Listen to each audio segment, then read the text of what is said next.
เกิดลวงฝีวันนี้ได้กราบไหว้สาราธนาในเมตตาธรรมของหลวงพ่อพระครูอดุลศิลกิจหลวงพ่อเจ้าคณะตำบลหายาเจ้าอาวาสวัดธาตุคำอำเภอเมืองจังหวัดเชียงใหม่เป็นองค์เมตตาเทศนาธรรมพระอานิสงส์ของมหาเจ้าเวสสันดรชาดกซึ่งเป็นมรดกของชาตินะครับ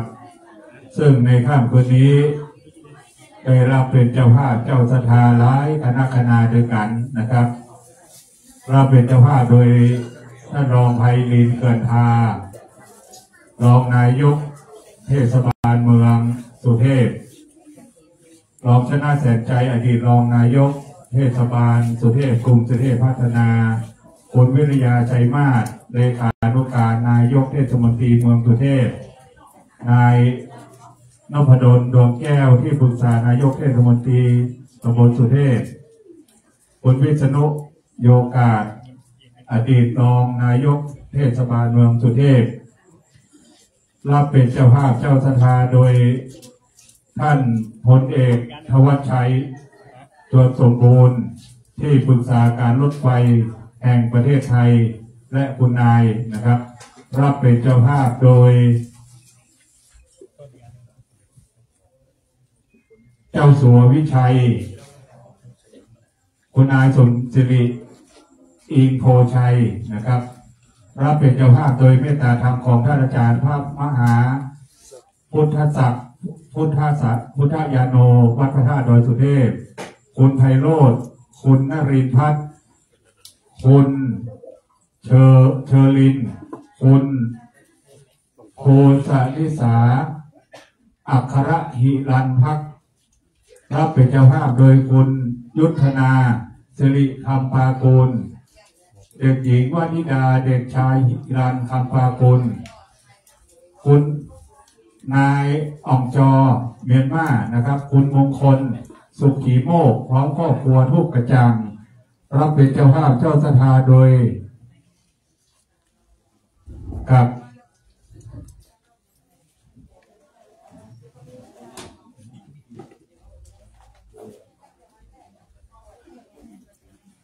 หลายคณะนะครับรายชื่อรายนามส่งมาที่ผมกับหายตอนไหนผม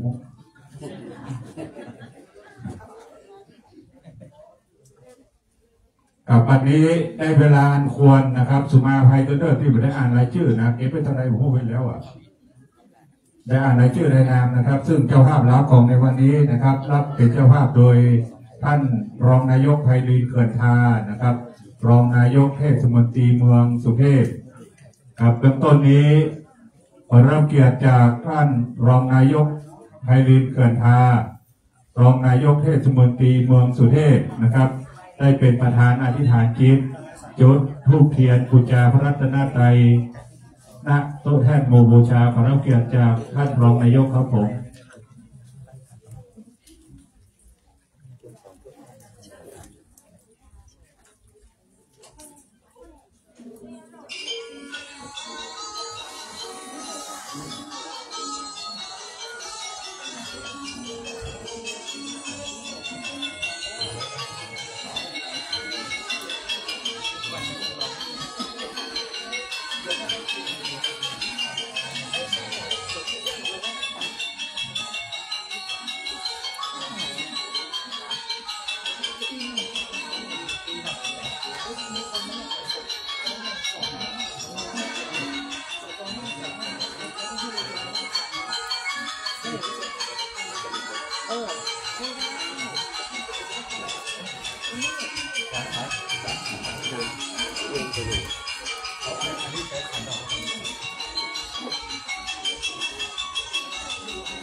ขอรับเกียรติท่านชนะแสนใจนะครับอดีตรองนายกเทศมนตรีเมืองสุเทพได้ประเคนทานดอกไม้เพื่อจะได้สัมปทานเป็นสตินะครับต่อองค์ธรรมกถึก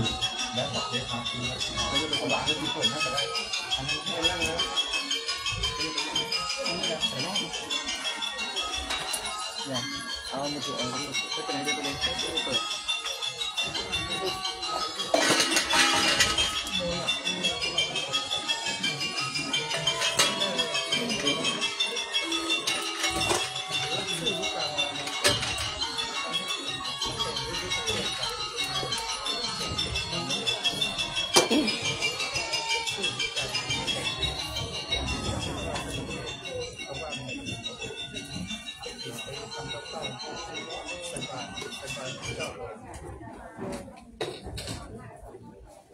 ครับต่อไปนี้กล่าวไหว้สานิมนต์ทุกรูปเรียนเชิญทุกคนนะครับได้กล่าวคำบูชาพระรัตนตรัย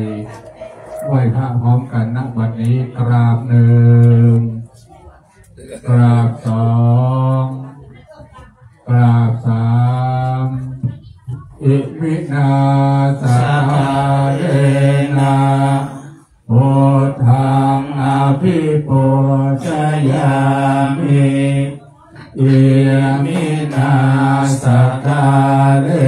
นะธัมมังอภิปูชยามิเอมินาสการเรนะสังฆังอภิปูชยามิอะระหังสัมมาสัมพุทโธภะคะวะโอทังภะคะวันตังอภิวาเทมิสวากขาโตภะคะวะตาธัมโมธัมมังนะมัสสามิโสปฏิปันโนภะคะวะโตสาวกสังโฆสังฆังนามามิกับศรัทธาสาธุชนเราท่านทั้งหลายสมาทานเบญจศีลอาราธนาเบญจศีลพร้อมกันนะครับมายังพันเตวิสงรัตนาทายาติสารเนนะสหปัญจศีลานิยาจามาตุติยัมปิมายังพันเตวิสุงรักนาทายาติสารเนนะสหปัญจศีลานิยาจามาตติยัมปิมายังพันเตวิสุรักนาทายาติสารเนนะสหปัญจศีลานิยาจามานะโมตัสสะภะคะวะโตอะระหะโตสัมมาสัมพุทธัสสะนะโมตัสสะภะคะวะโตอะระหะโตสัมมาสัมพุทธัสสะนะโมตัสสะภะคะวะโตอะระหะโตสัมมาสัมพุทธัสสะนะโมตัสสะภะคะวะโตอะระหะโตสัมมาสัมพุทธัสสะนะโมตัสสะภะคะวะโตอะระหะโตสัมมาสัมพุทธัสสะนะโมตัสสะภะคะวะโตอะระหะโตสัมมาสัมพุทธัสสะพุทธังสรณังคัจฉามิพุทธังสรณังคัจฉามิธัมมังสรณังคัจฉามิธัมมังสรณังคัจฉามิสังฆังสรณังคัจฉามิสังฆังสรณังคัจฉามิทุติยัมปิพุทธังสรณังคัจฉามิทุติยัมปิพุทธังสรณังคัจฉามิทุติยัมปิธัมมังสรณังคัจฉามิทุติยัมปิธัมมังสรณังคัจฉามิทุติยัมปิสังฆ ฆังสรณังคัจฉามิทุติยัมปิสังฆังสรณังคัจฉามิตติยัมปิพุทธังสรณังคัจฉามิตติยัมปิพุทธังสรณังคัจฉามิตติยัมปิธัมมังสรณังคัจฉามิตติยัมปิธัมมังสรณังคัจฉามิตติยัมปิสังฆังสรณังคัจฉามิตติยัมปิสังฆังสรณังคัจฉามิปานาติปาตาเวระมณีสิกขาปะทังสมาธิยามิปานาติปาตาเวรมณีสิกขาปะทังสมาธิยามินะอินนาตานาเวระมณีสิกขาปะทังสมาธิยามิอาทินนาทานาเวรมณีสิกขาปะทังสมาธิยามิยาเมสุมิจฉาจาราเวระมณีสิกขาปะทังสมาธิยามิกาเมสุมิจฉาจาราเวรมณีสิกขาปะทังสมาธิยามิมุสาวาตาเวระมณีสิกขาปะทังสมาธิยามิมุสาวาทาเวรมณีสิกขาปะทังสมาธิยามิสุราเม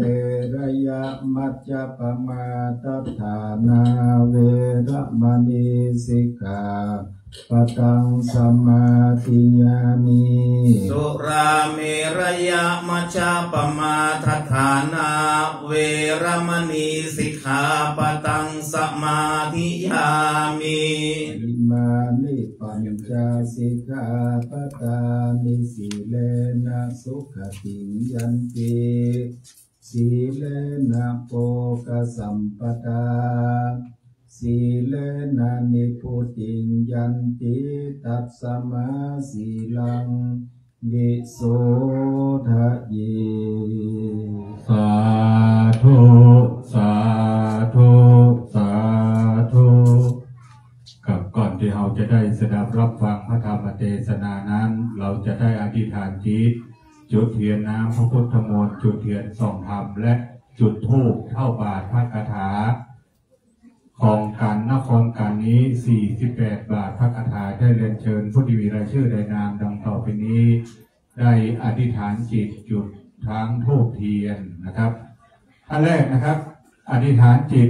จุดเทียนน้ำพระพุทธมนต์นะครับขอรับเกียรติจากท่านพลเอกธวัชชัย ส่วนสมบูรณ์ที่ปรึกษาการรถไฟแห่งประเทศไทยนะครับได้อธิษฐานจิตจุดเทียนน้ำพระพุทธมนต์นะครับ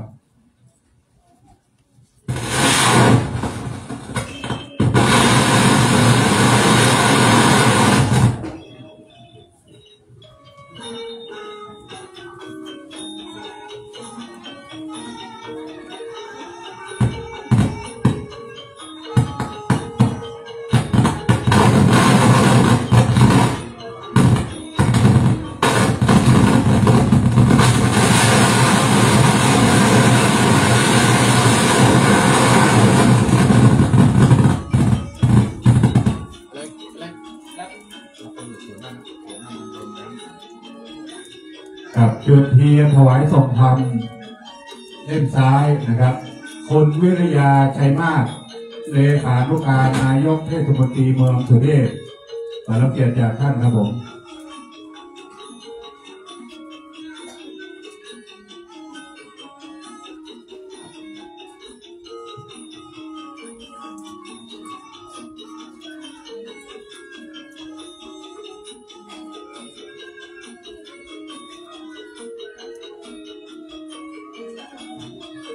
กับเทียนส่องธรรมเล่มซ้ายขอรับเกียรติจากคุณชนะแทนใจนะครับอดีตรองนายกเทศมนตรีเมืองสุเทพกลุ่มสุเทพพัฒนานะครับ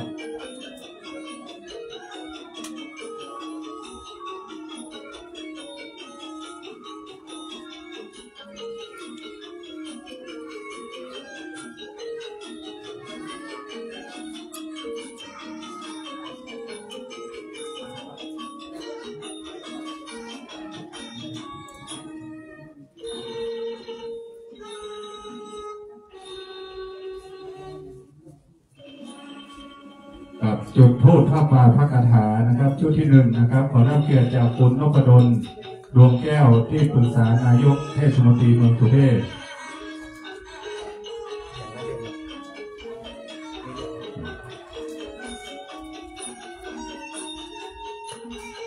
ครับชุดที่สองนะครับขอรับเกียรติจากคุณวิษณุโยกาสอดีตรองนายกเทศมนตรีเมืองสุเทพนะครับ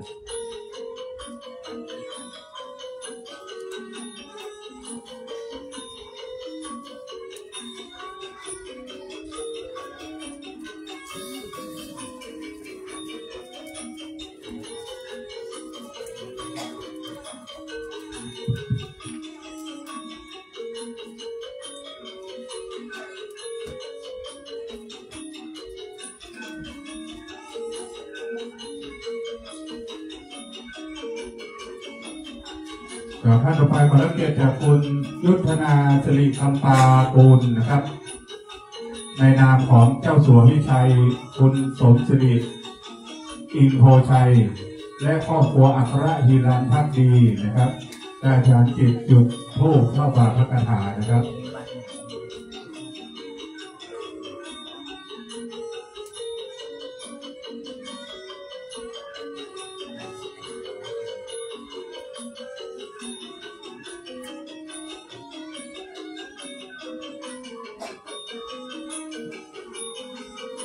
ต่อไปนะครับแม่ผ่องศรีหินอะไรนะครับ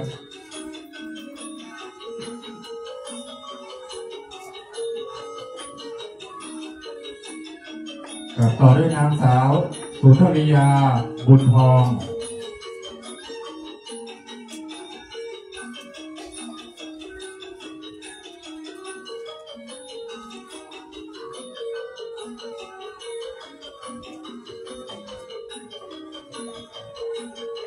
ต่อด้วยอาจารย์พรปริยาสุขวัฒนานะครับ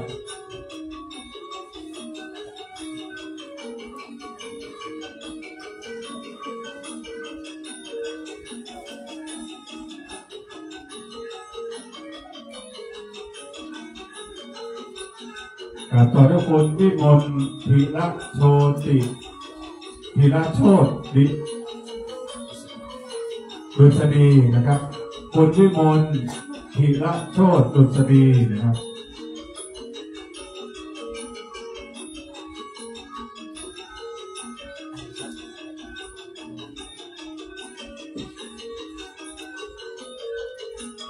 ต่อด้วยสท.ธนาพรธรรมณี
ค่ำคืนนี้เป็นการสุดท้ายกันที่13นครกันแล้ววันพรุ่งนี้เราจะได้ฟังพระธรรมเทศนาอานิสงส์ของพระเวสสันดรชาดกนะครับพระเวสสันดรชาดกมีทั้งอานิสงส์คาถาทั้งหมดถึง 1,000 พระคาถาในค่ำคืนนี้เมตตาธรรมของหลวงพ่อพระครูอดุลศิลกิจเจ้าอาวาสวัดท่าคำตำบลหายางอำเภอเมืองเชียงใหม่จะได้เป็นองค์เมตตาเทศนาธรรมเชิญทุกคนทุกท่านตั้งอกตั้งใจสดับรับฟังณบัดนี้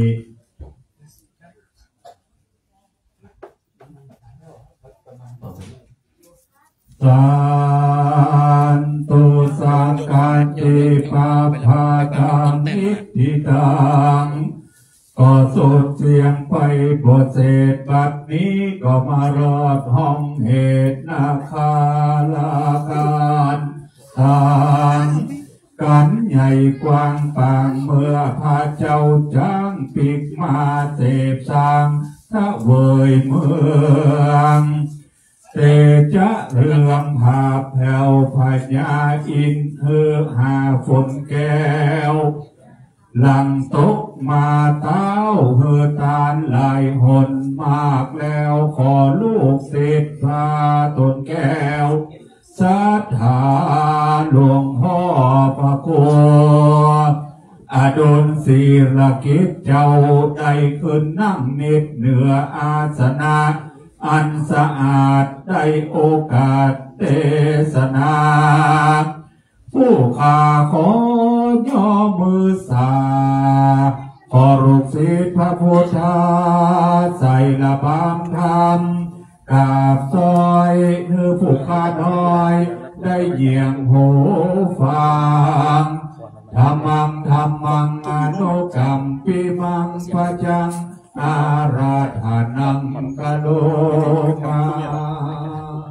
มือ10 นิ้วไหวสาอย่างพุทธอินปาสารูปเจ้าเก่าใหม่องค์พระบรมธาตุเจ้าโดยสุดเทพอันเป็นที่เคารพสูงสุดขอถวายความเคารพพระเดชพระคุณหลวงพ่อท่านเจ้าคุณพระธรรมเสนาบดีเจ้าคณะภาค7เจ้าอาวาสวัดพระธาตุโดยสุเทพราชวรวิหารพระสงฆ์เทรานุเถระจุตนจุองค์เจริญพรศรัทธาญาติโยมทุกท่านศาสนิกชนทุกท่านวันนี้การฟังเทศน์มหาจารย์เวสสันดรชาดกกันที่13เป็นที่ปริปุณาของวัดพระธาตุโดยสุเทพเจ้าที่จับได้ฟังเห็นเป็นอานิสงส์มหากุศลกับศรัทธาญาติโยมแล้วก็จับถวายพระราชกุศลแด่สมเด็จพระนางเจ้าพระบรมราชินีนาถพระบรมราชชนนีพระพันปีหลวงที่เสด็จสวรรคตโดยเพราะฉะนั้นบัดนี้เราได้ประกาศมาบำเพ็ญกุศลและพระราชกุศลถวายพระราชกุศลแด่พระองค์ท่านก็ขอพระองค์ท่านได้รับพระราชกุศลส่วนบุญนี้เสวยทิพยสมบัติในทิพยวิมานสถานขอได้เสวยสุขยิ่งขึ้นไปทุกประการณบัดนี้จะได้เทศนาธรรมตามแบบเบ้าโบราณก็จะมีการใส่กาบเข้าแล้วก็เทศนาธรรมไปตามสมควร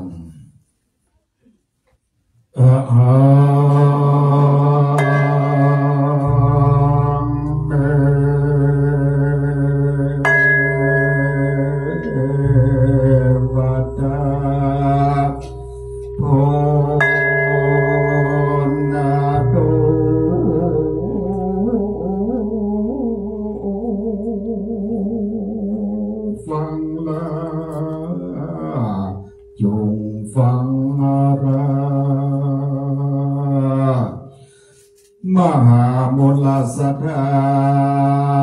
ตังอาลาตั้งยิ่งใจหลวงลายใหญ่น้อยมานิดนั่งอยู่เป็นถอยฟังธรรมเพื่อจะน้อมนำถวายเป็นพระราชกุศลแด่องค์สมเด็จพระนางเจ้าสิริกิติ์พระบรมราชินีนาถพระบรมราชชนนีพระพันปีหลวงอันเสด็จนาสวรรคตไปเนื้อดังอัน บัดนี้ท่านทั้งหลายนั้นจงตั้งใจฟังดีจำเอาใดอย่าได้เหมือนนิทานกล่าวไว้ว่ากบเท่าเฝ้าดอกบัวบานแม่นว่าเมื่อนานเป็นขวบบ่ได้พบจวบไกสอนสู้ฝ่ายพมรมีเพิ่งอยู่ไม่หนึ่งไกลตาก็ปากันมาสอดล้อนเอายอดบัวไข่อุปมาดีนาน้อมือศรัทธาหนุ่มเทาบางคนนั้นก็มาฟังเปล่าฟังได้ฟังแล้วก็รู้ทำตัวได้สักหน่อยเต้ามานิดนั่งถอยอยู่ได้เหตุนั้นตั้งหลายจุ่งปากันตั้งจิตใจฟังดีๆจากได้เป็นศักดิ์ศรีมงกุฎไปใจเอาตนตัวเข้าใกล้สู่เวียงแก้วยอดมหาเดชละปานหนึ่งและนานะโมตัสสะภะคะวะโตอะระหะโตสัมมาสัมพุทธัสสะตังสุตตมหาสันโตเป็นตัลละสันติสัมละวันโตอิมังกันธามังสันโตเปเหมือนนั้นนามังสันเจ้าตนผาเสดอันกวลาเลิศพุทธังกุลสุตวาได้ยินคำพิทูลนักเขาเข้าขาพรึกพร้อมพรามถอยสามยอพิตามานบานไว้นิมนต์ให้เสด็จโดนนักเมื่อตู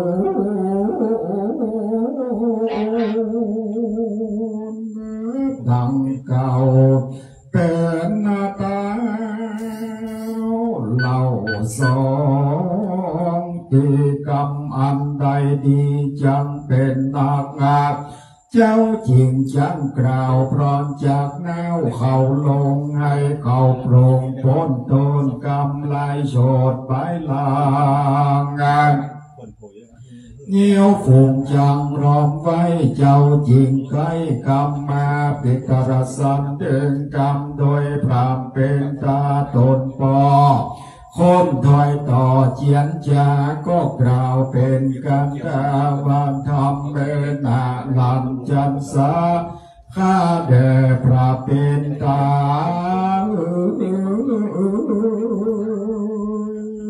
ดังกล่าวว่าขออ้างเชิญพลาจากเจ้าจงได้ลำเปิงตองไต่ยังกรรมได้ยุ่งยาก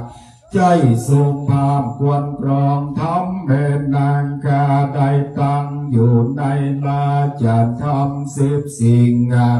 ข้าก็เกิดว่ายิ่งแต่เดเลป้อยว่าโตดคำดีคำเขือกเพราะว่าข้าได้จ้าแก้วเผือกเป็นตา ลับมันบ่ใจการเจ้ามือจะล้างดีปากจ้างแก้วหาของเราเกิดเตรียมเงารวมคอยแต่เมื่อกายังน้อยเกิดกำส่งปานคางตานเขาเยะเลือปล่อยเกียรติจะสมเสียดเยะสันใดเนกามาจานเจ้าดีคงในและดีคงนอกพร้อมตุกขอกปันนามีโกรธาเขียวโกรธนำอาโอดลวงลายเล่นหาคุณหานายสานสู่พร้อมตุกโบเสียงสาเมื่อไว้พรามเป็นตาตนป้อพร้อมกันส่อเสียงควันตะวันจะพระนางทำนางเกลาก็บ่ป้องเอาลูกเต้าบัวพิษบ่ลำเปิงติดต่อยังกรุนและโตดปอก็บ่โพดร้องดูปะพาเจสิตามใจอยู่ภัยว่าอันขาดขับข้ากว่าสันลมเต้าข้าเต้าเส้นนาโพปงเฝ้าข้าเกิดแล้วเล่าก็ปะเย็นน้ำเดขับข้าเดแดงเดร้อนไร้รีบแดดร้อนนกเมียตนป้าปลายตื่นเต้นไปป่ามาจากรัฐาเมืองเบงต้อยตางขิงเขียวดีป่าเป็นจีจมป่าลูกไม่ลาสะแวงฉันปัดนี้พระหนักธรรมนักเฮยนั่งเกลากับเอาเล็บปนไต่เต้าจดเจือจะมานิมนต์ข้าเมืองเรายังลูกรักเผาควนพิษมาลองดูจิตใจคอยทะลิตามถอยกล่าวจางใจสุดขันเองในใจลูกเต่าปอพิษพระปอเป็นเจ้าจุงก้อยคูนาเอาลิปนโยธาขึ้นโศกเสด็จเมื่ออยู่สวดเสด็จข้าขอเป็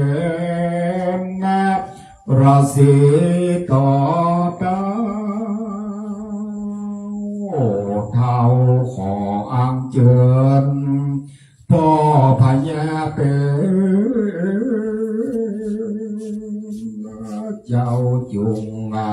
ก้อยขึ้นเมื่อสาวเมืองก่อนทลาตึปอตัดโตในกาลาบานนาเต้าสนใจนารินได้ยินกำลูกก่าวร้อนพาเผานั่งอกเต้าถาตรงโยดจูดาวจักคือเต้าโอลันสางขำมาเสียยังโตดอันใดโคตรกะตำเพชรในบัวพิษโดนโลกจริงตามถอยตูกเป็นการทาวัตถุกรรมจะยิปุตตาผู้นางอันจังดังนี้เป็นเก้าดุราลูกรักแก่ป่อพ่อนี้กราจากปัญญาเอกได้ฟังกำจาสมสอเป็นกำหม้อแห่งเจ้าเมืองได้ขับผาบุญเรืองเขียนจากคือปันพรากเมืองมาปรับพุทธาป้อมีโทษป้อนี้โฉดการตำพิษเป็นทุจริตอันใหญ่สิ่งนี้ใจจำเด็กเพื่อเสียสลีตนลูกเป็นติดูถูกแก่คนตั้งหลายป้อนี้หลงดัง เสียเปล่าเงียแก่เท่าก็เงียเสียสติและลูกเอ๋ยดูราเจ้าลูกรังแก่ปออันว่าลูกน้อยนอนยิ่งใจเกิดเป็นสายสืบเชื่อเป็นตีเอือแก้วงแวนยอมบันดาลตรงโตดอันลายโสดกังวลอันเกิดถึงโตนพ่อแม่พี่น้องแก่วงศาตั้งเอาอาปามผูกโบปามโบมิตรสหายแม่นว่าควรตายก็ล้างตายต่างใดละพ่อแม่ไว้เป็นโกนดัดเชิญเจ้าโดนบุญลูกพ่อสิทธิ์สร้างก่อไปกินเมืองหยดเรื่องดังเก่าเป็นเต้าเล่าสองตีก็มีแดดเตอเมื่อนักนาโพธิสัตว์เจ้าโดนอกแอบแม่นใครเสวยราบจะสมบันเจ้าก็จันกำจาเป็นกะถากรรมเก่าแสงมาจักเล่าแก่พรามเป็นตาลาจาส่วนปัญญาสนใจคำปิญญาลามซ้ำอาลาธนายังพระพุทธาลูกน้อยกล่าวกำอ่อนอ้อยกำควรก็มีเมื่อนั้นและนาเอวังปฏิตาเมื่อนั้นนางมาเทเจยจบโจกคือหายร้อนโศกสับเบยเจ้าจังชาเลยกำเก่าบอกวัดบรบัดเล่ากำหลังคือลูกตนฟังแต่เก้าแม่จริงลูกเจ้ามานั่งตังจ๋าว่าดังนี้ว่าเอกพันตังปุเรตันตาดูกาลาเจ้าลูกละเค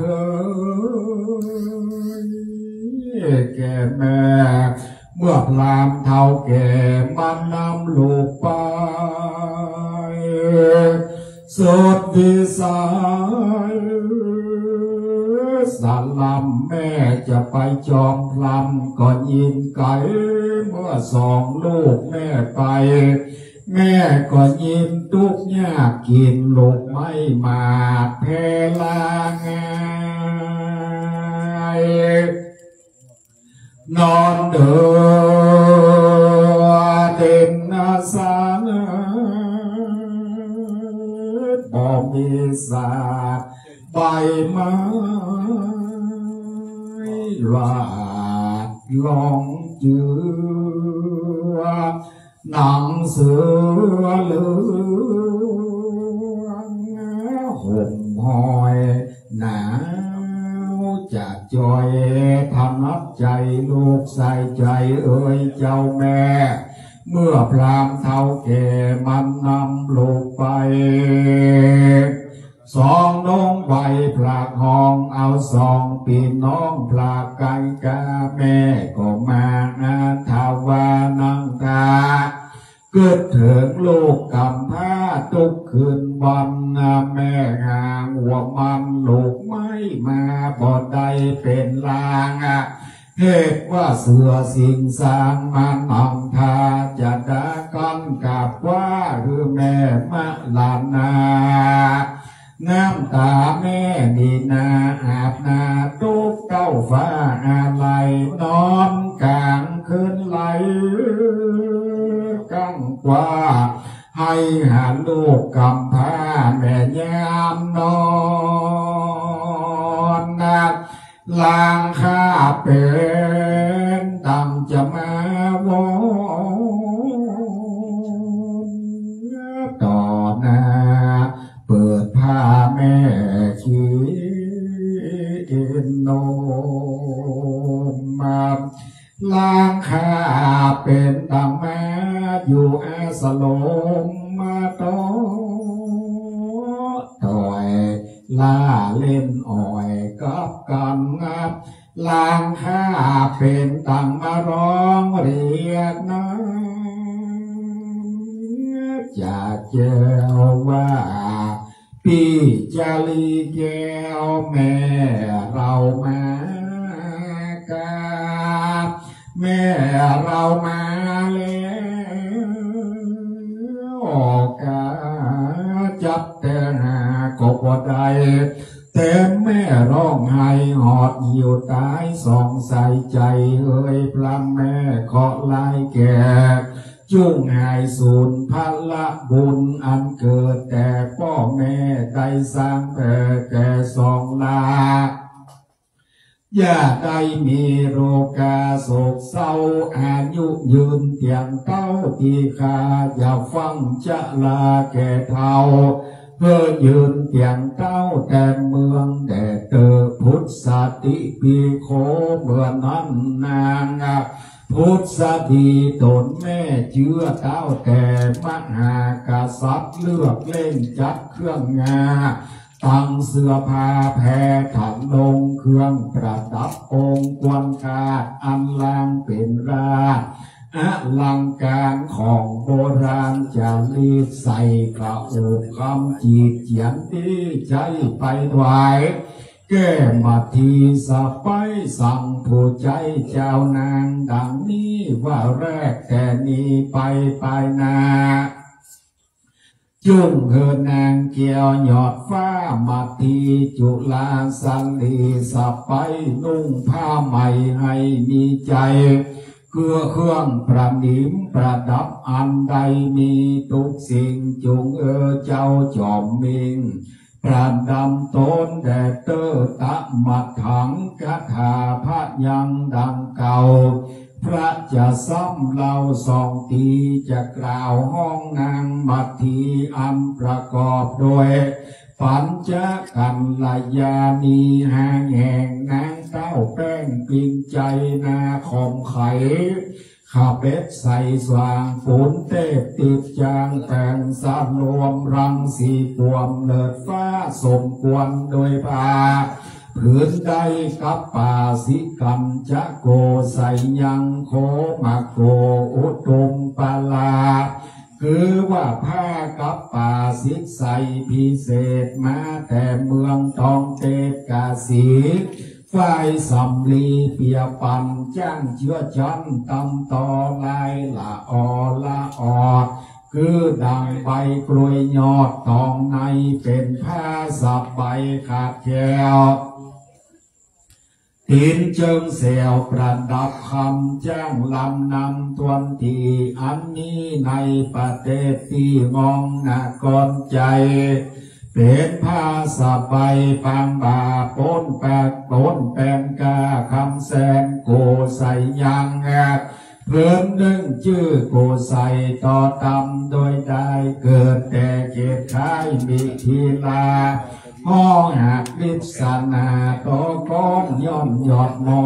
นไม้ลายบัวไข่กันกาดเหลื่อมหยาบไม้คำเหมือนติดต่ำแต่ฟ้าคือว่าโกใส่แสนคำคาผ้าเต็มวาดแวนตะการจ้างพี่จานผู้ใจทีเกิดแต่ที่ประเทศเต้าที่โกใส่กะตำต่อด้วยไม้เลื่อมหลอกสาวเส้นออกเอาใหญ่ย้อมแสงใสสะอาดกะตำเคียงกาดเป็นพื้นก็มีเมื่อนั้นแหละนาโคมาโกผ้าผืนหนึ่งเชื่อว่าโคมาปัดแปลงยิงเจ้าเต็ดยิงของต่อลายซิ้วโซ่ต่างๆขาวเขียววางแดงดำบนเลื่อมตำถอยตาเต็มย้อยปอปันนับลายลักสันแต่ฟ้าควรเป็นพาแห่งสาวสวรรค์โปร่งคือนางเมืองทารงจื่นยาวคบกูเต้าใครมีสัมภาจูสลีแถมเล่างามกว่าเก่าเลือตาชื่อว่าโคมากะวัฏฐาอันประเสริฐเกิดมาแต่ประเทศต้องห้องนกรการอุตุมปาลา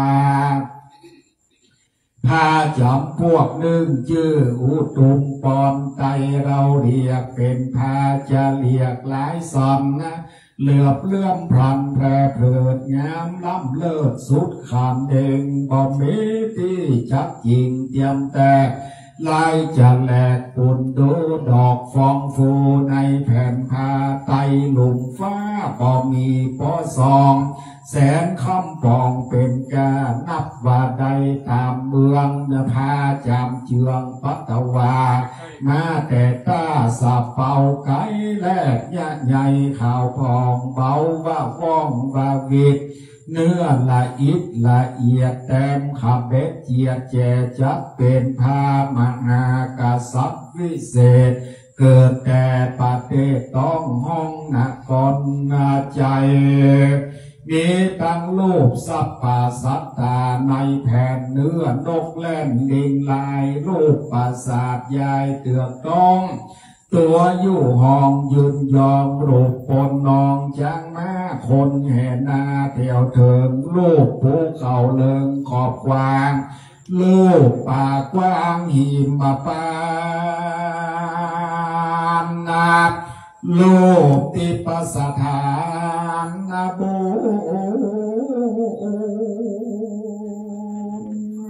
จันฟ้าในแผ่นผ้าปุ่นเลงลูกน้ำสมุนเป่งเปียงฟางแม่น้ำน้อยหลังไหลน้อมลูกป่าขอมป่าขาลูกคุดพระฟองเฟือนแสนลายลือหลากเลี้ยวของดอกเกี่ยวแสนซ้อนผู้เพิ่มจอนเป็นหมู่ปีเบอร์กู้ดองบานติมเจิงปานปัดขายเครือเกี่ยวกายและแอมใบลูกตัวใหญ่เหยียบแยบของมุกแม่ริมเลียงเลื่อมมะเมียงมาแม่ไทยไม้คำแคบแสงประดับผ้าสีจะบับฟูงนิสัยนับว่าใดแสนคำเป็นกาวันนะลาลายหลับบำเสื้อนั่งคำเจออาดเสื้อนั่งคำริมแคบเจิงใจแลบยองยมลูกลิงลงสอดเสียวหน้าคุดเกี่ยวไก่เครือวันรอแลพันพับแผ่นตัวเต็มแลนบินบนดอกดวงสู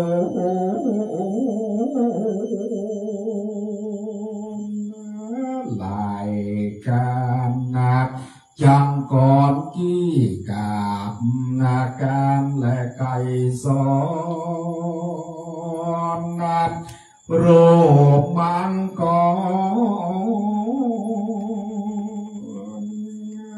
ไปเอวจมรถเกลือกินกัน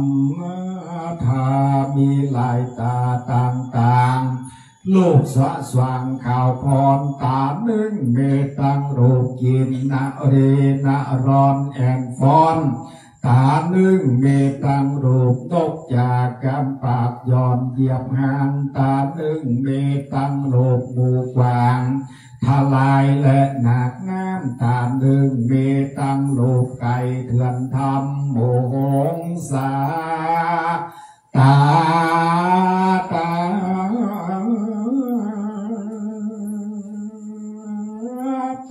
หนึ่งเมตังโลปูป่าและกางกุงจังเกยันยุงเอี่ยวเล่นไปมาตาหนึ่งเมตังโลราชกัญญาร้อยภาษาสมสู่จันยองอยู่เรียงกันตาหนึ่งเมตังโลพระจันทร์เตียวไว้ตีบรับฟ้าตีบสิเนโลตาหนึ่งเมตังรูปสุริโยอาทิตตลาเบ่งโอภาสสองโลกาตาหนึ่งเมตังรูปใจญาวิมานภาษาตาหนึ่งเมตังโลเนลุลาสิเนโลตาหนึ่งเม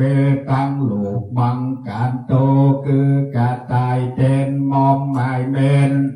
ไล่เลยมีตาหนึ่งเมตังโลราชเสโตองอาจตาหนึ่งเมตังโลเต้าจัก วันติลาภาพโลกาตาหนึ่งเมตังรูปพระอินตาเจ้าฟ้าตาหนึ่งเมตังรูปจางม้าหมูงัวควายตาหนึ่งเมตังโลกคนหลวงลายสะสู่เขากาดอยู่ขายของตาหนึ่งเมตังโลกนาตีนองไหลละวาตาหนึ่งเมตังโลกอากาศและหมู่เลิกเดือนดาวตาหนึ่งเมตังโลกเพตาลาเจ้าปอกกาตาหนึ่งเมตังพรหมสามนาใส่ซอยสังวานตาหนึ่งเมตังโลกพญามารนาตู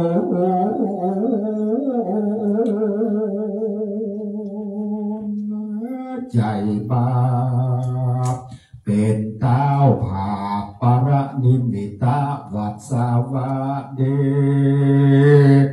นางพุทธสติตนแม่ใจไปถวายคือแก่มัททีถ้าลงส่งดีใครกูเอาผ้าเปลือกไม้นุ่งอยู่ก็ดูงามเราเผื่อว่าถูกเครื่องคราวครานขาดเนื้อนุ่งผ้าเสื้อผืนแปงรัดสามีแสงเปียวเป่งงามแล้วก็เล่นงามดูก็มีเหมือนน้ำและนาสมาการสัมภาระพญาสนใจยาลาก็มีติ้มปาวาดอาจญาเป่าโยธาทุกหมู่กู้ยิงใจซักพญาลายสะพรั่งคุณแสนนั่งสนามตั้งหมื่นลามหมื่นน้อยฝนปวกร้อยหมู่เด็กใจเจ้าดังได้มหากองหันลาบเจ้าฟังเศรษฐีตังสะโคยกุลาสวยและปอกาทวนนาหลังล้ำไหลตั้งดวงไตและเกี่ยวการแขกง้อม่านยองเมงตำบิละลาวแลนลือถิ่นเจ๊อาเคอมูเซอก็คุยยังกะเลอเยียวปองขมูซับน้องและแขนลายขาแจ๊กคำเป็นลายกัดกังเจ๊กกินฝันหลังยนยวนมีมากมวลแสนสำละแวกเจ้าไตพลัมตามนาวสีตังโยกีน้ำเลือนลวกแขกเครื่อมหงสาคอมแขกนาแน่นเดิดไปจะจันจะจืดทมกันฝุ่งคนนำตื่นตองปากันนะมาพร่ำพร้อมเพื่อว่าจะแห่พระเวสสันดรก็มีเหมือนน้ำและนาจุงโยธาลาลามีทุกอย่างทุกภาษาลิปนนากับกังสีปีหลังทงทองเซฟสองอัคโคเพนีนองกลืนเก้าแห่งเจ้าโฉมเฉลียววงกดเตียวนันโสดได้60 โยชน์กะนานับเป็นว่า400,000ทลาไป80,000เปียงระรื่นดีงามไฟฟ้าตามตลอดปักเสาสอดตามมักกาปลูกพระพราปียัง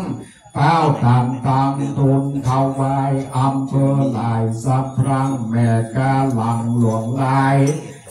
หัวขายทุกที่หนาแน่นที่ดงดอนแต่งตุกนอนกูเก่าไม้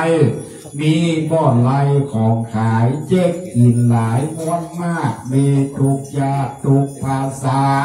มั่งกุลาไทยแขกงอเงี้ยวสีป้อปันนาพิกาของควาย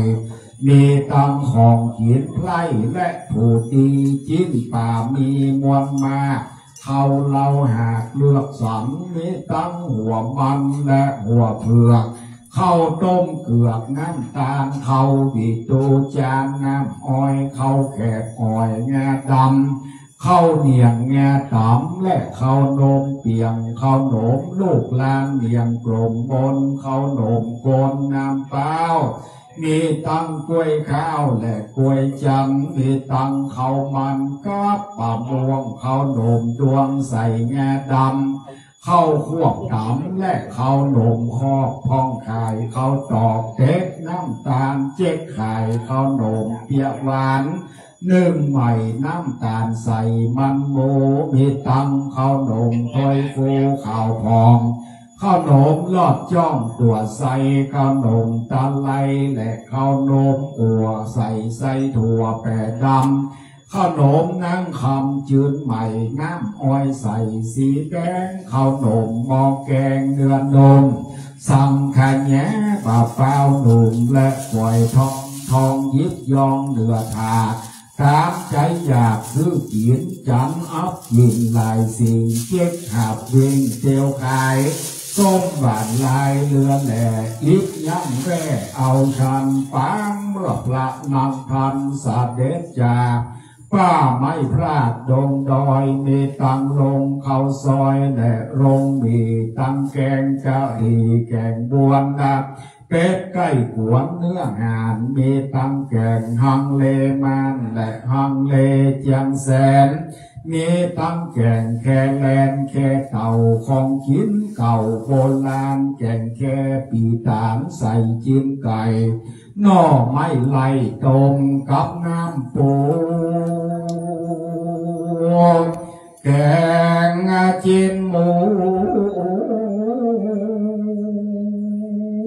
ใส่หน่อไม้ปลากดไม่สูสีของกินดีคนเก่าฝุ่งคนเท่าซอบยับใจออมควรในและลาบโลเขี้ยวเว้าสู่สอบซื้อกินมีตังนั่งเพียงกินหุมฟูงเบ้าหนุ่มเด็กกาซื้อกินของนาหลายสิ่งเปื้อนกันวิ่งโดยกินมีตังข้าวหนมจีนใส่บะกล้วยเตะผักกระเฉดทอดน้ำมันโบกพ้องก็ขายสาคูกับหัวงุนต้มบักเงี้ยวไข่ข้าวกำจิ้นส้มกับนางนาปองขายตั้งกระป๋องและถั่วเน่าพวกเนี้ยวเก่าซื้อกินกันเองม่านขายพักเต่งเข่งและจิ้นยางใส่ลูกยางหาเตียวขายม่านขาลายเขาซอบซื้อได้ออกไปแกงเจ๊กขายพักกาดแดงและกะลำหัวบอดตำลายอัดโหเต็นขายสลัดใส่บะเขือส้มมีตังน้ำซุปต้มตาสูกับเนื้อหมูและไก่ย่างพวกในห้างชอบซื้อกินของเจียนเลิกล้ำมากสิ่งซ้ำเหลือลายมีตังของขายตุกเลืองสำรับเครื่องข้าวหวานมีหลายจานมวนมากกุ๊กบ่อยงาเคยทำมาก็พากันมาเล่นบ่อแหวเว้นตามทางแม่ก้าวางตุกตีน้ำยังมีหุงกิน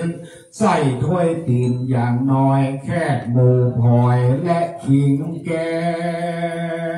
งหอมบัวแดงและจิ้นหุ้มปักแว้งดุมขมคอมากสมอและไก่ต้มปะผางส้มกับบะม่วงกาสอของแกคอโม่เหล่าเถื่อนซื้อยังเปื้อนกันกินมีตังถั่วดินและบัลลอดที่กุ้งทอดนางปองก็มีมากเหลือลายเหมือนน้ำและนาผู้คนกังเก่าควรตังไทยยวนเยียวแมนแขกงอล้านนาไทยมอนเมงไปเป็นหมู่เจ๊กหญิงกู้ผู้ภาษาแขกยาวาและแขกเทศมันลายูเป็ดเดียวกันกับอินเดียตังสะเกียลาขมูจาดมูเซยันกะเลกะเหลียงมีพร้อมเสียงตุกภาษาเขยเมืองมามันตลาดร่วมอำนาจพระเวสสันดรยกนครมามวลมาแห่พระเจ้าฟ้าหลากมาเมืองก็มีเมื่อนั้นและเมื่อนั้นนาในเมื่อพญาเวสสันตละมาหลอดแล้วปราสาทเกียวปุรี ในลายที่จากไกลนุ่งเต้าขึ้นคุงขาเนงามาพิจารณาทวนถูกว่าวันพวกเจ้าวันกองไงยาโจกตั้งหลายได้ลูกข่าวว่ากูได้มาเป็นเต้าพญาดังเก่าเสวยเมืองเล่า2 ปีเขายินดีจะพากันเต่ามาถึงเก้าขอตานตามใจไฟปัจนี้กูจะได้อันใดมาเป็นสินส่วนตานตัดสมิงขันเอในขณะยามนั้นหินปันทุกกรรมปัลละศีลาบาแห่งเก้าที่ลากินตาก็อุณหาร้อนขาดกาดดังแกงสำแดงเฮือเป็นเหตุแก่พญาเวทสันดรอันมีใจวอนติดต่อเกิดใจล่อเถิงตานัดพญาอินตาตูนใจบานผ่านแผ่วก็เอื้อหาฝนแก้วเจ็ดประการตกลงซาซาตกลงซาซาตกลงลาตกจะจดจะตกสลาดสลนสลายตกไหลลำตกพังลงมาตกเป็นโขงน้ำอยู่อาข้ามตัวเพียงเขาจุ่แหงผู้น้อยแทงเพียงเอวก็มีเมื่อนั้นและนาคนหน้าเกี่ยวนั่งนาลองโลดดูพินโลดพินลมเก่งแก้วอุดมเจ็ดสิ่งเก่งแก้วโลดฟ้ายิ่งมองแปลงนาขาวเขียวเหลืองดำแดงมาตาฟ้าแตกเรือลายหลากจับที่ภาคแสงสุดเกิดว่าแก้ววิชุนข่าวทองมอละกดซองเขียวเขียวเป้าวาละเขียวยังมุ่งว่าเขียลาเป็นกุ้งใส่แสงกระตำลาเขียวดำแดงก็โกรธเกี่ยวมีกันงั้นที่โลดนำสีเกี่ยวหูนี่แดงเกี่ยวหูคนแก่มาเกี่ยวที่ไปติดกล้องคุณ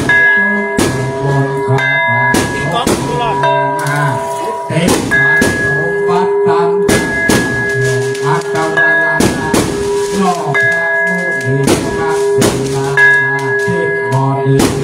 ตนเอกงามช่วยรักษาสาดังมีงานเพื่อที่จะสุขเยี่ยมมันสัจจาวาได้สร้างปัญญาเศรษฐาเมื่ออาหิยะคณะเย็บปัญญาป้อมเป็นสมปันนานก็มีโดยประการนั่งกล่าวมาที่แหล่งพญาเวสสันตระป้อมเป็นการมีงานได้120 ปีพวกเขาเจ้าก็ถึงกาญะสเปตากันว่าแมงอุปขันเสียงเกตเมียนลากจะเปอันเป็นคนก็เอาตัวน้ำเมื่อเกิดบนปราสาทติดดินเทวสถานการนาวิโรธห้องฟ้าเลิศตุสีตาเทวราชาตนวิเศษปรากฏโดยนามพระเมตตาเสตุเกเป็นปัจฉิมอาเวเลิศลาก็ตั้งราคาเป็นพระผู้ดีก่อนดีเมื่อกันแหละนาเด็กที่ตังเขียนสังวรนาจาหอ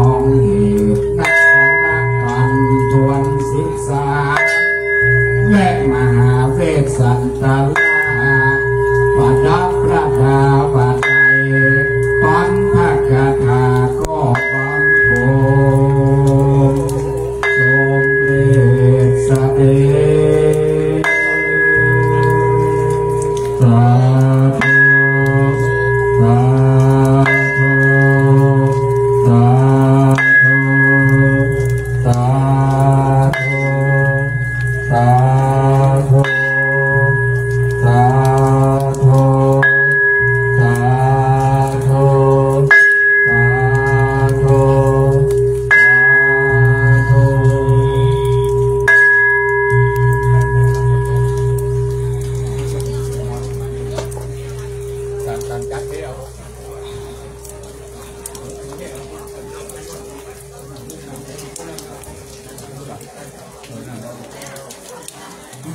บถ้าทำมาเทศนากันสุดร้อยกันทวนสิสาม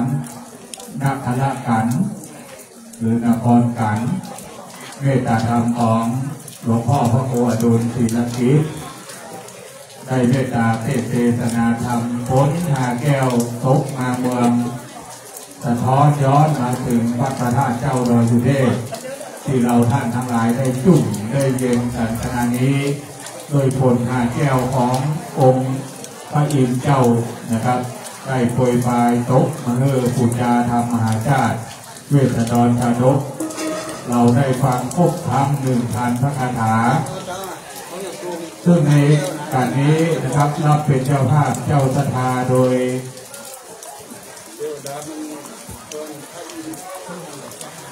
คณะของท่านรองไพรินทร์เขื่อนพาท่านรองนายกเทศบาลเมืองสุเทพรับเป็นเจ้าภาพจำนวน 20,000 บาทอนุโมทนาสาธุครับท่านรองไพรินทร์โดยนะครับรับเป็นเจ้าภาพโดยท่านรองชนะแทนใจอดีตรองนายกเทศมนตรีเมืองสุเทพกลุ่มสุเทพพัฒนาคุณยุทธยาชัยมาศเลขานุการนายกเทศมนตรีเมืองสุเทพคุณวัฒนดลดวงแก้วที่ปรึกษานายกเทศมนตรีคุณวิษณุโยกาศอดีตรองนายกเทศบาลเมืองสุเทพรับเป็นเจ้าภาพโดยเมตตาธรรมของหลวงพ่อพุทธิศักดิ์พุทธญาโนวัดพระธาตุเจ้าดอยสุเทพนะครับซึ่งรับเป็นเจ้าภาพโดย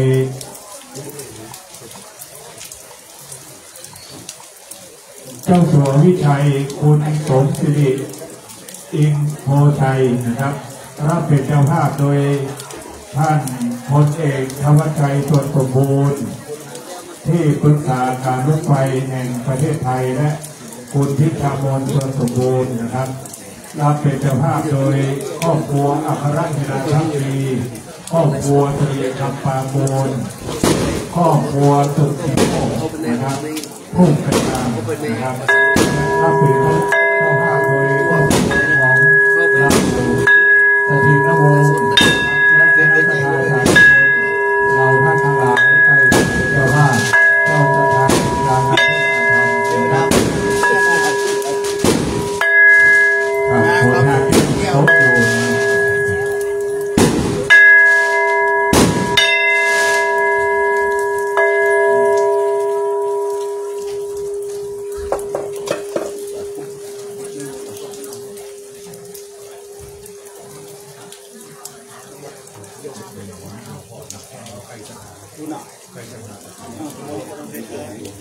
พอดีบนห้าแก้วตกไปนักตกมานักขนาดนะครับนักน้อยนะครับ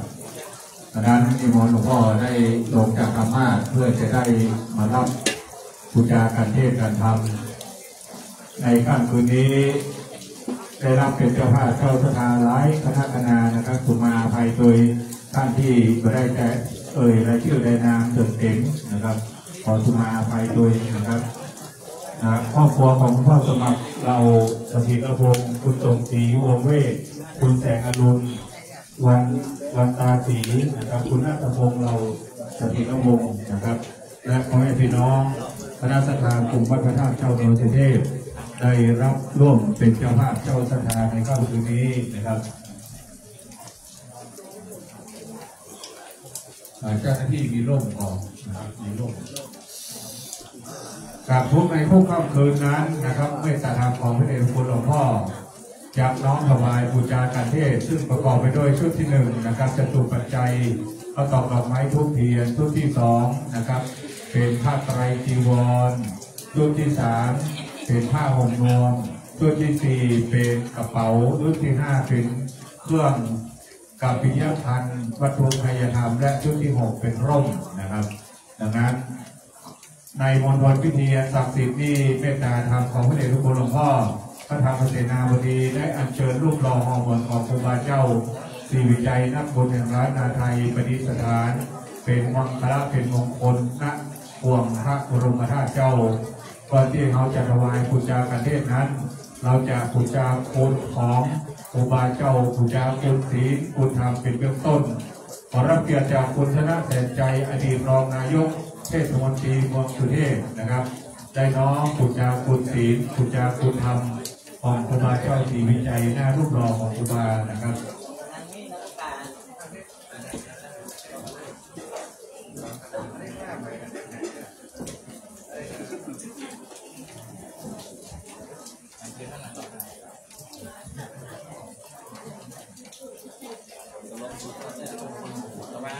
กับเราท่านทั้งหลายสาธุการสามครั้งพร้อมกันนะครับสาธุสาธุสาธุกับพุทธาคุณศีลพุทธาคุณธรรมครูบาเจ้าศรีวิจัยเป็นเบื้องต้นนะครับนับบุญแห่งล้านนาไทยที่เราเคารพนับถือมาโดยตลอดนะครับ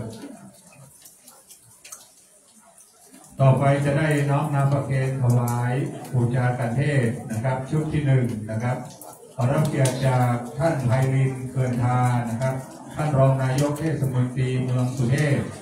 ได้น้อมถวายบูชากันเทศชุดที่1ขอรับเกียรติจากท่านรองไพรินทร์เกินทาครับผมแม่มันต้องนั่งเลยไปโก้กัน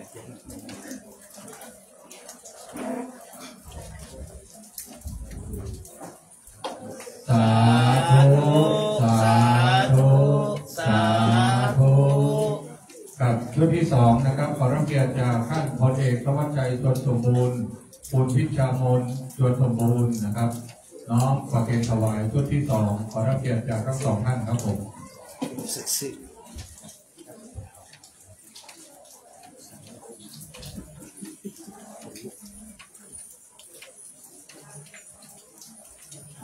สาธุสาธุสา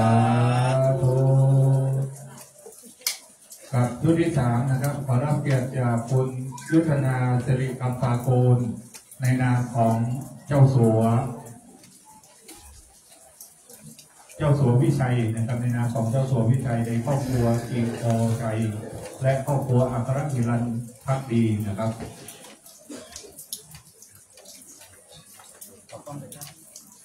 สาธุสาธุสาธุที่4นะครับชุดที่4นะครับครอบครัวของคุณพ่อสมัครเราสถิรวงศ์นะครับครอบครัวของพ่อสมัครเราสถิรวงศ์นะครับได้น้อมถวายชุดที่4นะครับ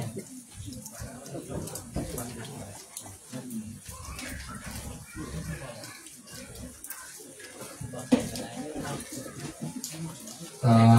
ธุสาธุสาธุกับชุดที่5นะครับ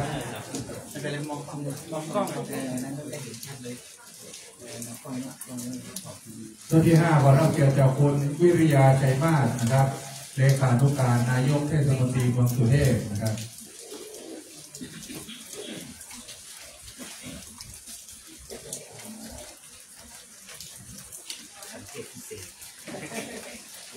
สาธุสาธุสาธุและชุดที่6นะครับรับเกียรติจากคุณวิษณุโยกานะครับอดีตรองนายกนะครับและคุณนพดลดวงแก้วที่ปรึกษานายกเทศมนตรีเมืองสุเทพ2ท่านนะครับน้อมถวายชุดที่6นะครับ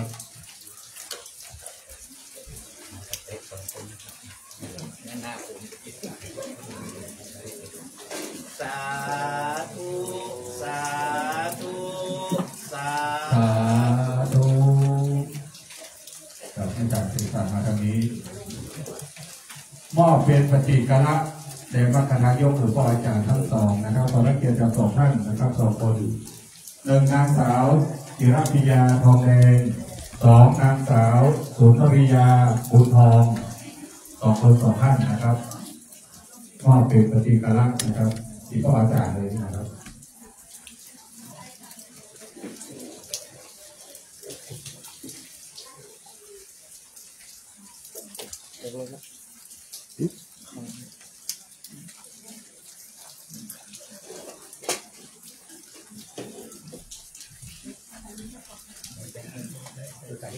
ส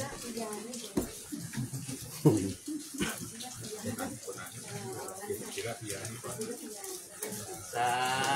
ธุขอบคุณครั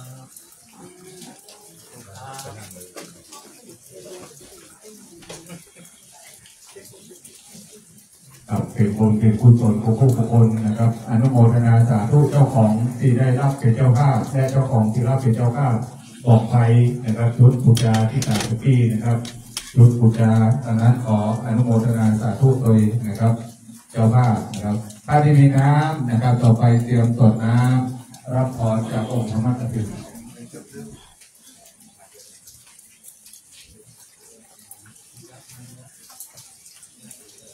ยะถาวาริวหาปุราปาริปุเรนติสาขะนังเอวะเมวะอิโตทินังเปตานังอุปกัปปติยุติตังปฏิตังตุมหังคิปะเมวะสันติจตุสัพเพสุเรนตุสังกปาจันโตปนะโสยะถามณิโยจุลโสยะถาดีและในปีกาแต่ละปัจนี้ก็หากหมายนี้เจ้าสมณะสัทธาและมนต์สัทธาทั้งสองคณะทั้งภายในและภายนอกภายในไม่มีพระเดชพระคุณท่านเจ้าคุณพระธรรมเสนาบดีท่านเจ้าคณะภาคเจ็ดและเจ้าอาวาสวัดพระธาตุโดยสุเทพราชวรวิหารที่มีเป็นเก้าแก่พระภิกษุเจ้าสามเณรเจ้าจุโกนโอนไปนอกนายมีศรัทธาคุณอุปถาใหญ่น้อยมีใจท่านทุกคณะทุกคนทั้งหลายที่ได้กล่าวนามมาแล้วนั้นเป็นเจ้าภาพแห่งพระธรรมเทศนามหาเวสสันดรชาดกกันทน13คือนักบอลจันอันตนเจอเห็นเราเป็นพระธรรมอัตถิกะเทศนาไปแล้วด้วยผู้พระเจตนาเห็นเจ้าสมณะศรัทธาและมูลศรัทธาท่านทั้งหลายจะน้อมถวายเป็นพระราชกุศลแด่สมเด็จพระนางเจ้าสิริกิติ์พระบรมราชินีนาถพระบรมราชชนนีพระพันปีหลวงที่เสด็จสวรรคตก็ดีบรพกษัตริย์ที่ราชเจ้าทุกพระองค์มีปัญญาจีนาเป็นต้นที่ได้สร้างประดิษฐานยังพระบรมราชเจ้าโดยสิเกตนี้ก็ดีและพระมหาสมณะเถระเจ้าจนได้นำเอาพระบรมธาตุมาจากเมืองตังจาสุโขทัยมาบรรจุณสถานที่นี้ก็ดีตลอดถึงอดีตเจ้าอาวาสแห่งวัดพระธาตุเจ้าโดยสิเดชทุกองค์และข้าเจ้าแต่นั้นเพื่อจะคือตุสะคุณทุกคนไปหาเทวพุทธเทวดาสัญญาอินสัญญาโพงสัญญาโยมนาราชพุทธนาถน้ำปลาไม้ในสวนกรีพุทธาอามาตย์ได้พอระดีไว้หน้าจนจีจำตั้งอยากในการขอถึงเราเป็นมาสักยุทธสัญญาณมาอานุโมทนาในกุศลผลองค์เจ้าเขาเอาสมณะสัทธาและมุขสัทธาทุกผู้ที่คนทุกคนทุกองค์พระเจ้าตอนนั้นก็เพื่อจะเป็นอักษรเลี้ยงทุกคนไปหาเจ้าตามและในเรียนที่เป็นธรรมเป็นเลี้ยงเจ้าตามอดีตเจ้าปัจจุบันอาจารย์ตัวดีสักสักใหญ่น้อยทั้งหลายสักตัวดีในน้ำใจเดือดดีสักสี่ถึงสองเจ็ดที่ได้เคยทำตาได้วิถูกมาแต่ทุกทีอินทรีย์ก็จากที่ที่กลับตัวตายพอเจอจะบุญทั้งหลายวันกลุ่มนี้ไปหลอกไปเกินล่ำนับทำหายกลายเป็นอาโหสิกรรมก็เท่าตัวนั้นก็พอที่จริงเป็นการปกปักรักษาทรัพย์สะท้อนยามาอาภาปกปักรักษาดลบันดาลเจ้าสมณะสัทธามุขสัทธาจันสาธุชนทุกผู้ทุกคนประการใดอยู่เย็นเป็นสุขเจริญพุทธิตั้งถูกรุ่งเรืองในชีวิตตำแหน่งหน้าที่การงานมีปากันมีอายุวันนะสุขะภละเพื่อพ้นสัพพะข้อผีข้อเดือนข้อวันข้อยามข้อนามตามใจคิดไม่ให้หนาวอย่างถูกต้องของรัตนาเจตาเพื่อได้มีความสุขกายสบายใจคงพัฒนาไปที่ผีที่เดือนที่วันที่ยามใจนั้นถึงจะมีแต่แค่ดีอายุวัฏโกถึงมีอายุยืนยาวสุขยิ่งพระนาวัฏโกมีเข้าของมาพร้อมทุกสิ่งตุลา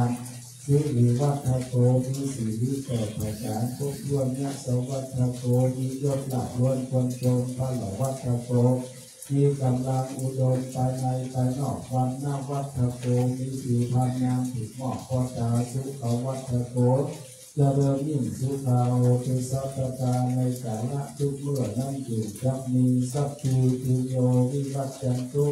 สัพพโลโกวินัสสตุมาเตภวัตวันตาลายโยสุขีปิตายุโกภวะอาภิวาทนาสีริสะนิจังวุธาปจายิโนจัตตารโอธรรมาวัฏันติอายุวันโนสุขัง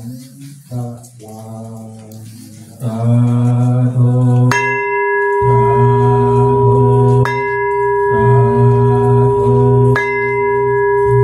วันตาน้อยองค์ธรรมกันลึกเพื่อไม่ได้เป็นบาปเป็นกรรมเราท่านทั้งหลายนะครับวันทามิพันเตสัพพังอาภาราตังกามะนาเมพันเต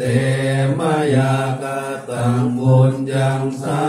มินาอนุโมตัฟังสามินากาตังบุญยังไม่หังกาทบังสาธุสาธุอนุโมทามิยะกัมมังวจีกัมมังมโนกัมมังกัมมาคะโตสังสัพพังโตสังกัมมันตุโอจัตตารโอธรรมาวัฏันติอายุวันโนสุขังภะลังสาธุสาธุสาธุกับก็กระผมในนามของพระเดชพระคุณหลวงพ่อพระธรรมเสนาบดีในนามของคณะสงฆ์ในนามของคณะศรัทธาสาธุชนทุกคนทุกท่านกราบไหว้สาขอบพระคุณในเมตตาจิตเมตตาธรรมของหลวงพ่อพระครูอดุลศิลกิจองค์ธรรมคถึงกราบไหว้สาขอบพระคุณเป็นอย่างสูงพร้อมกันนี้ในนามของพระเดชพระคุณหลวงพ่อขอบคุณอนุโมทนาเจริญพรคณะท่านเจ้าภาพทุกคณะนะครับคณะศรัทธาสาธุชนก็ออกไปออกติดจองของวัดทุกคนทุกท่านในนามของพระเดชพระคุณหลวงพ่ออนุโมทนาเจริญพรขอบคุณต่อไปนี้เชิญทุกท่านกล่าวคำแผ่เมตตาให้กับสรรพสัตว์และแผ่เมตตาให้กับตัวเองว่าตามนะครับสัพเพสัตตาสัพเพสัตตาสัตว์ทั้งหลายสัตว์ทั้งหลายที่เป็นเพื่อนทุกข์ที่เป็นเพื่อนทุกข์เกิดแก่เจ็บตายเกิดแก่เจ็บตายด้วยกันทั้งหมดทั้งสิ้นด้วยกันทั้งหมดทั้งสิ้นเวลาโหนตุ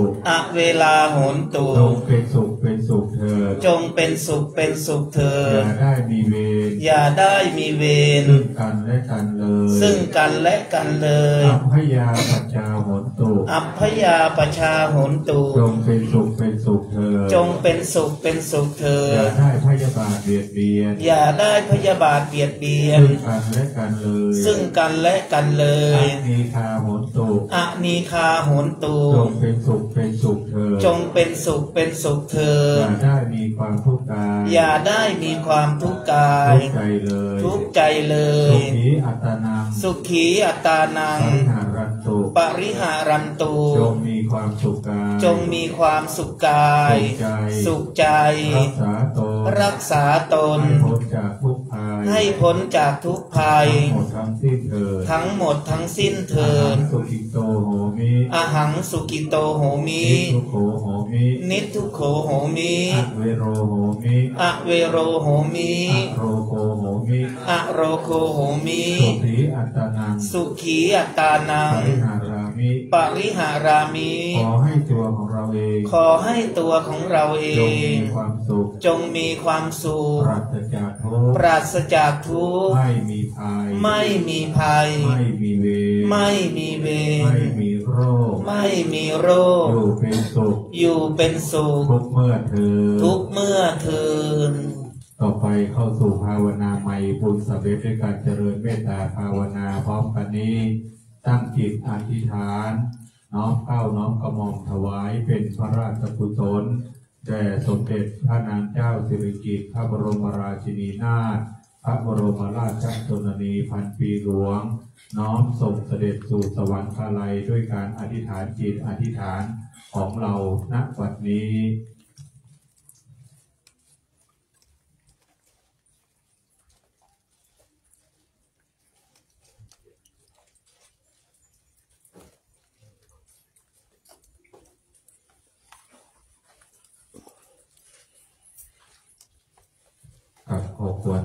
พิธาสภามึงเหนือล้านนาพร้อมกันนะครับอิตัง ทานากรรมังนิพพานาปัจจยโยโหนตุโนนิจัง อิตัง ศีลากรรมังนิพพานาปัจจยโยโหนตุโนนิจัง อิตัง ภาวนากรรมังนิพพานาปัจจยโยโหนตุโนนิจัง ยังกินจิ กุศลังกาตาปังกัมมังสาเปหิกาเตหิกาตังตุญญังโนอานุโมทันตุสุนันตุโอนตุเยเตวาอาสามิกาเนอาทิกาตาทิคายุกาสาธาโหนตุสาภาสาตานังสุขีอาตานังปาริหารันตุมาตาปิตาสุขิตาโหนตุ ตุกาภาปุญ จันตุสัพเพญาตากาสุขิตาโหนตุทุกขปะมุนจันตุสัพเพอะยาตากาสุขิตาโหนตุทุกขปะมุนจันตุสัพเพปิสัสสัพเพยังคาสัพเพเปตาสุขิตาโหนตุทุกขปะมุนจันตุสัพเพนาคาตาสุขิตาโหนตุทุกขปะมุนจันตุสัพเพเทวาสุขิตาโหนตุทุกขปะมุนจันตุสัพเพอาจาริโยปัจจยสุขิตาโหนตุทุกขปะมุนจันตุสัพพสัมปตินัสสามิจันตุโว วันตามิ พุทธังสัพพังเมโทสังฆามาทาเมพันเตวันทามิธัมมังสัพพังเมโทสังฆามาทาเมพันเตวันทามิสังฆังสัพพังเมโทสังฆามาทาเมพันเตวันทามิคารุปัจจายาจาริเยสัพพังเมโทสังฆามาทาเมพันเตวันทามิกัมมัฏฐานังสัพพังเมโทสังฆามาทาเมพันเตวันทามิอาราเมพัทธาสีมายังสัพพังเมโทสังฆามาทาเมพันเตวันทามิเจติยังสัพพันสัพพัทธาเนสุปาทิทิตาสารีราธาตุมหาโพธิงพุทธรูปังสากาลังสัทธานาคาโลเกเทวะโลเกพรหมโลเกจัมพูทิเปลังกาทิเปสารีราธาตุโยเกสาธาตุโยอะระหันตาธาตุโยเจติยังกันตะโกติงจาตุราสิติสาหัสเสธัมมาคันเทสัพเพสัพพะทาเจติยังอาหังวันทามิสัพพะโสต่อไปเป่าคำไหว้คำปูจาพระบรมธาตุเจ้าดอยสุเทพให้ว่าพร้อมกันไปเลยนะครับนะ นะโมตัสสะภะคะวะโตอะระหะโตสัมมาสัมพุทธัสสะนะโมตัสสะภะคะวะโตอะระหะโตสัมมาสัมพุทธัสสะนะโมตัสสะภะคะวะโตอะระหะโตสัมมาสัมพุทธัสสะ สุวั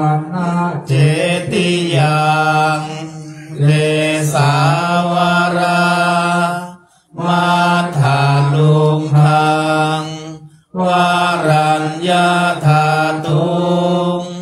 สุเทวานามกังลาราเทเวหิสัพพปุจิตังอาหังวันทามิสัพพทาปัญญาวาอาสามิงเยวาจันทิมาอิวัฏารายังปิตากาตาเยสาสนานิยานิเกติโมคคาปัตมาวารังอาภายานิวารานังอารัหังสัพพโสปานังปัฏมังอุปัชฌัง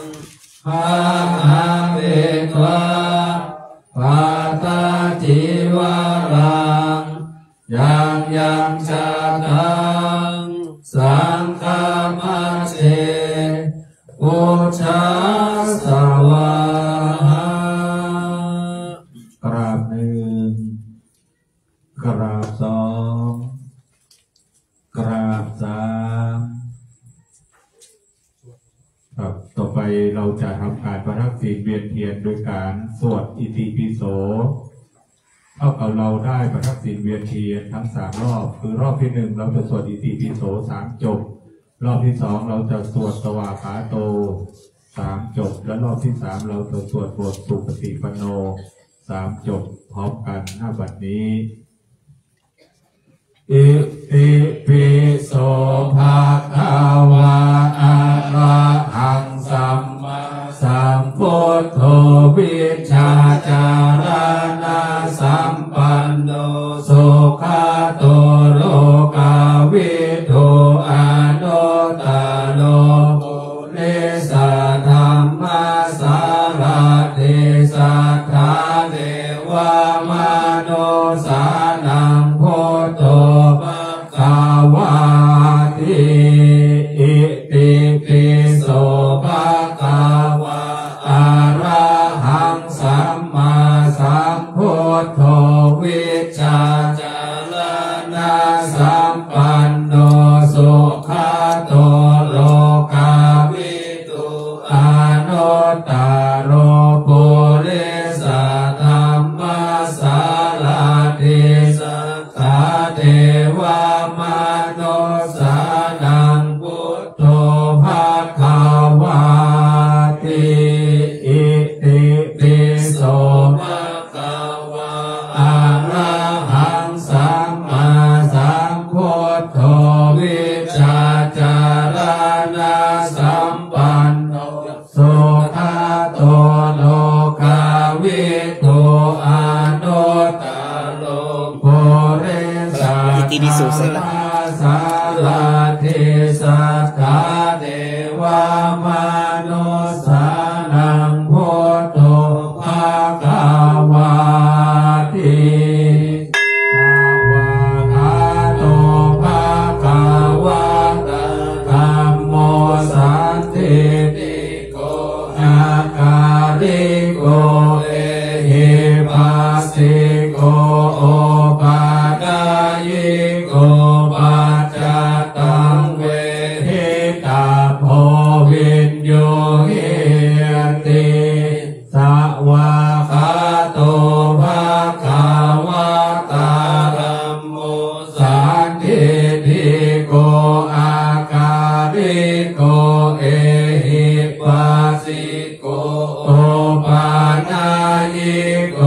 ปัจจตังเวทิตาโพวินโยหิติสวากขาโตภควตาธัมโมสันติติโกอาการิโกเอหิปัสสิโกโอปาณายิโกปัจจตังเวทิตาโพวินโยหิติ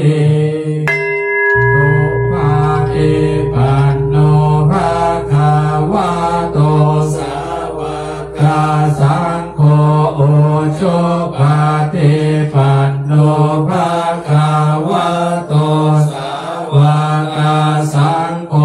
ยายาปฏิปันโนภะคะวะโตสาวกสังโฆสัมมิทิปฏิปันโน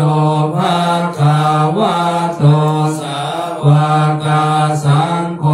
ยะทิทังจัตตาริปุริสายกานิอัตถาปุริสาบุคลาเอสะภะคะวะโตสาวกสังโฆอาหุนายโยปาหุนายโยทักขินายโยอัญชาลิกาลานิโยอนุตตรังปุญญาเขตังโลกาสัสสิสุปฏิปันโนภะคะวะโตสาวกสังโฆโอชุปฏิปันโนภะคะวะโตสาวกสังโฆยายาปฏิปันโนภะคะวะโตสาวกสังโฆสัมมิทิปฏิปันโนภะคะวะโตสาวกสังโฆยะติทังจัตตาริปุริสายกานิอัตถาปุริสาปุคลาเอ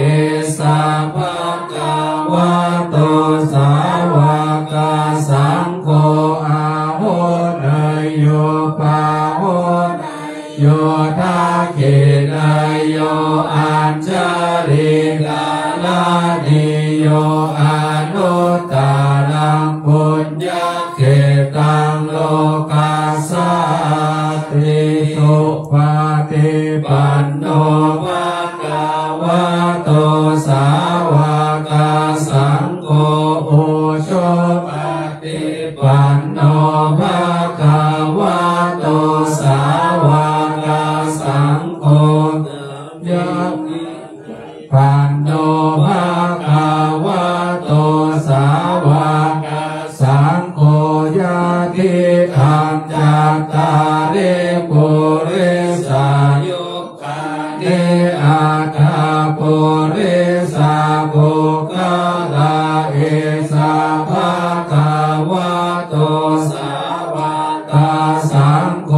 อาหุนายโยปาหุนายโยทักขินายโยอัญชาลิกาลานิโยอนุตตรังปุญญาเขตังโลกาสัสสิ ครับวันนี้เราได้ทำการประทับศีลเวียนเทียน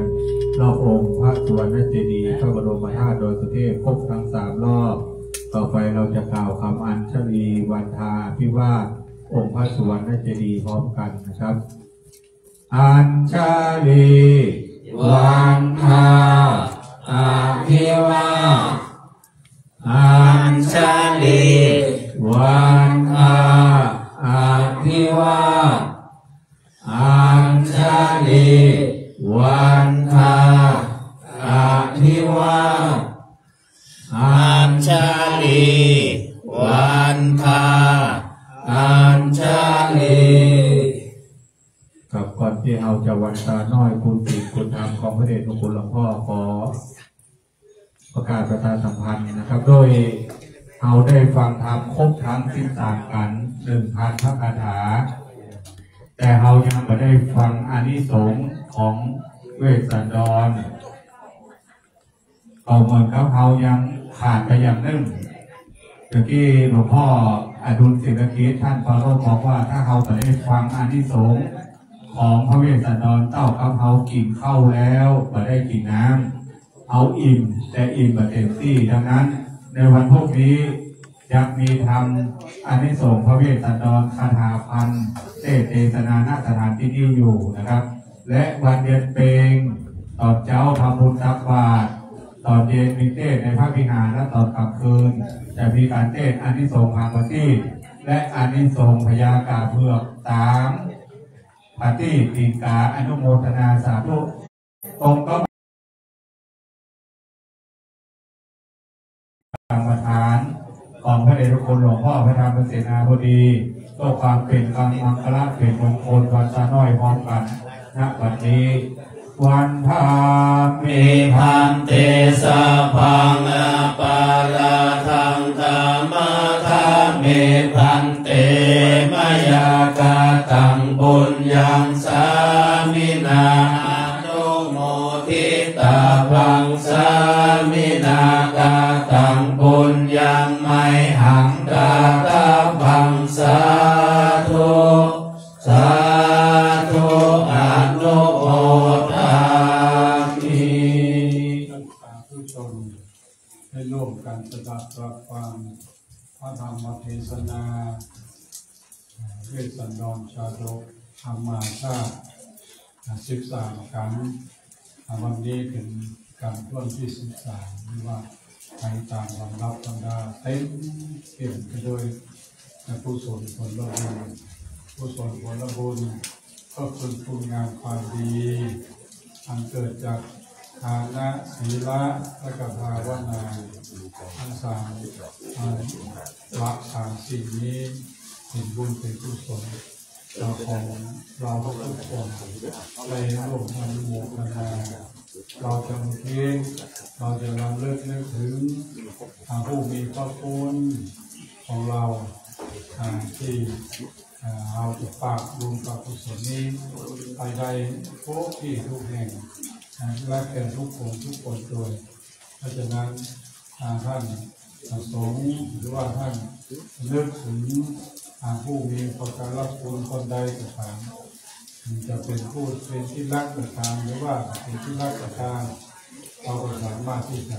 แผ่ผ่านใจบุญนี้ขึ้นไปให้แก่บุคคลคนนั้นได้เราจะรู้ก็ตามไม่รู้ก็ตามแต่ว่าเราสามารถที่จะ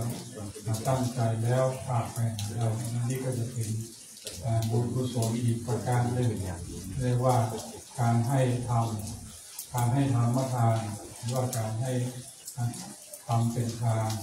และเรายังมีอภัยทานแผ่เมตตาอันนี้ล้วนแต่เป็นกุศลเป็นบุญทั้งนั้นเพราะฉะนั้นก็ขออนุโมทนาขอบุญทั้งหลายจงมารวมกันเป็นพระปัจจัยและด้วยเดชานุภาพแห่งคุณพระศรีรัตนตรัยพระบรมราชเจ้าบริสุทธิ์ขอได้ปกปักรักษาคุ้มครองประชาสาธุชนทุกคนไม่ได้ปราศจากทุกข์ไม่ได้ปลอดภัยจากพยันตรายขอท่านทั้งหลายอย่าได้เจ็บไม่ใช่ขออย่ายุ่งมั่นฝันยืนสุขกายสุขใจเดินทางไปทางใดก็เป็นที่รักนับถือแก่คนและเทวดาท่านมีความมุ่งมั่นปรารถนาสิ่งใดขอได้สำเร็จผลตนจะดังใจปรารถนาจงทุกประการและเจริญยิ่งด้วยจตุพิธพรชัยมีอายุวันนาสุขะภละตลอดไปโดยทั่วกันทุกท่านทุกคนด้วยเถิดสาธุสาธุสาธุ